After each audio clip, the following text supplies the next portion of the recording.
Oke, assalamualaikum warahmatullahi wabarakatuh. Di sini saya Muhammad Aditya dari 2TPJ 3. Izin NIM dengan NIM 210141505. Izin ingin menjelaskan tentang materi transportasi jalan. Yang pertama yang saya ketahui tentang apa itu transportasi jalan, yang dimana tadi itu mempelajari tentang PowerPoint, belajar dengan PowerPoint, yang dimana kita sebagai teknik sipil atau teknik sipil jurusan perancangan dan jembatan harus dapat memanfaatkan suatu bidang lahan, yang dimana misalnya contoh kotak pada tanah yang dirancang untuk membangun suatu parkiran, kita harus dapat memperkirakan dan menghitung ukuran pada setiap posisi mobil yang akan diparkirkan dan tempat posisi mobil keluar masuk agar tidak bertabrakan. Itu yang pertama. Terus yang kedua itu yang saya ketahui itu tentang rambu-rambu lalu lintas. Macam-macam rambu-rambu lalu lintas, warna kuning, merah, biru ataupun coklat. Yang dimana kuning itu yang biasanya melambangkan hati-hati, atau ada sebuah contohnya sebuah tikungan, yang dimana lika-liku tikungan.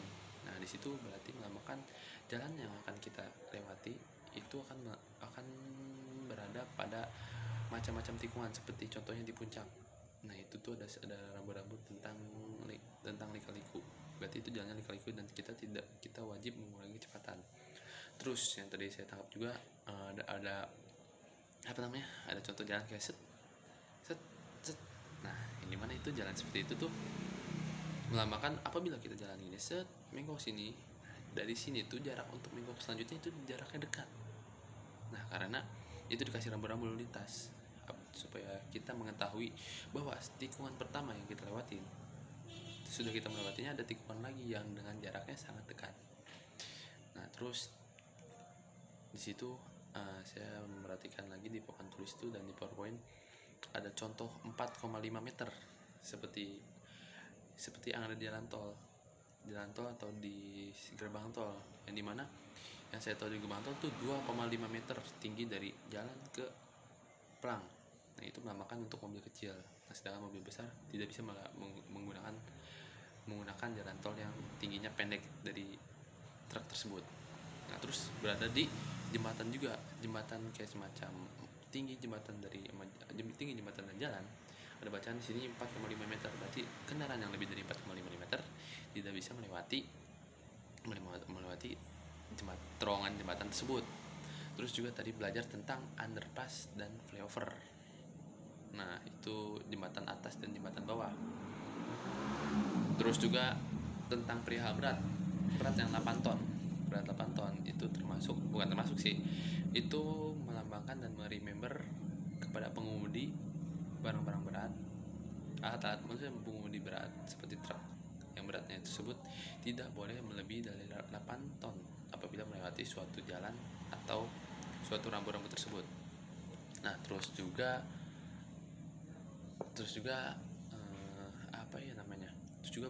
belajar mengenai marga jalan atau garis lain jalan, yang dimana apabila kita melewati suatu jalan dan menemukan garis putus-putus pada jalan, itu melambangkan kita sebagai pengendara boleh menyalip, tetapi tetap harus hati-hati, boleh menyalip pada jalan tersebut karena itu mungkin diizinkan gara-gara emang cukup aman. Nah, jadi boleh mengizinkan untuk menyalip. Terus juga ada yang di suatu jalan di Jakarta, saya juga atau di mana namanya, ada garis lain yang itu garisan lain terus tidak putus-putus, itu memang tidak boleh menyusul atau mendahului, mungkin sebabnya membahayakan karena berlawanan arahnya sangat dekat.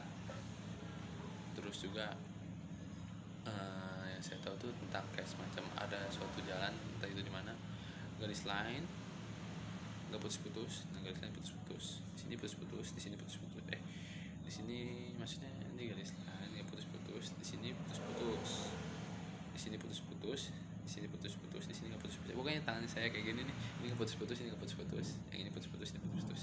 Misalnya ini A, ini B. Nah, itu berarti apabila yang A itu boleh mendahului dari sisi atas ke bawah, dan itu sebaliknya yang B juga boleh mendahului apabila di sini. Nah kayak gitu. Terus juga belajar tentang klasifikasi jalan itu maksudnya ukuran jalan kayak gitu. Terus eh, kayak lebar, panjang, dan bobot seperti kelas kurang dari 2,5 meter, terus kelas 1 kurang dari 2,5 meter, terus panjangnya 18 meter, dan bobotnya 10 ton. Nah, sampai kelas 3B, kelas 3C. Terus selanjutnya tipe-tipe jalan. Klasifikasi maksudnya tipe-tipe jalan yang saya tahu tuh, tipe-tipe jalan tuh ada jalan nasional, jalan provinsi, jalan kabupaten, jalan kota, dan jalan desa. Biasanya tuh jalan nasional tuh kayak semacam lebih gimana sebutannya, lebih bagus dan lebih banyak gitu, kayak kendaraan tuh bisa 4 sampai 5 yang lewat situ jalannya. Nah, saya tahu sih itu beda dengan jalan kota dan jalan kabupaten. Terus juga jelasin tentang karakteristik jalan. Yang saya tahu tuh karakteristik jalan tuh ada dermaja, daerah manfaat jalan, terus ada damija, daerah milik jalan, sama dewasja, daerah apa itu, pengawasan jalan. Terus juga diajarin tentang jalur lalu lintas, bahu jalan, dan lain-lain. Terus juga kita sebagai pengemudi wajib atau harus bisa mengerti tentang rambu-rambu lalu lintas, karena sangat berpengaruh bagi pengemudi untuk bisa mengetahui apa yang ada di depan kita, entah itu ada bahaya atau tikungan atau apapun itu. Terus yang saya tahu lagi ada manajemen lalu lintas, yang mana di manajemen lalu lintas itu sama sih kayak semacam kayak remember buat rambu-rambu, entah itu ada manajemen lalu lintas di bagian rambu-rambu, kurangi kecepatan pada batas tertentu. Terus ada CCTV yang memantau apabila ada suatu kendaraan yang melanggar, dikenakan sanksi. Terus juga ya itu sih. Terus juga kayak semacam peta buat undangan tuh, saya lupa apa namanya, itu masuknya ke pengertian jalan-jalan, jenis jalan yang ada di Indonesia. Itu hierarki jalan berdasarkan peranan. Nah itu yang saya tahu. Jadi itu saya, terima kasih. Assalamualaikum warahmatullahi wabarakatuh.